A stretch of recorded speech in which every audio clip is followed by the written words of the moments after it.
Learn Igbo communication about a new job.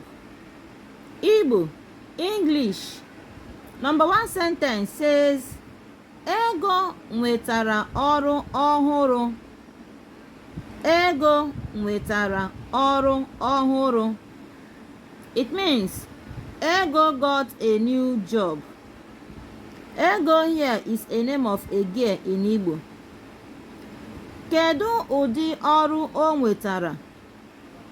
Kedu ụdị ọrụ o nwetara? What kind of job did she get?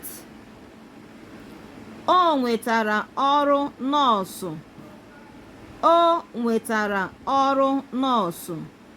Meaning, she got a job as a nurse. Ọ bụ ụdị ọrụ a ka ọ chọrọ. Ọ bụ ụdị ọrụ a ka ọ chọrọ. Meaning, this is the kind of job she wants. Ee, ọ nwetara ozi maka ya ugbu a. Ee, ọ nwetara ozi maka ya ugbu a. Meaning, yes, she got the message about it now. Ka m kpọọ ya ugbu a. Ka m kpọọ ya ugbu a. Let me call her now. Ị ma na ọrụ ọhụrụ ya dị na mba Amerịka? Ị ma na ọrụ ọhụrụ ya dị na mba Amerịka?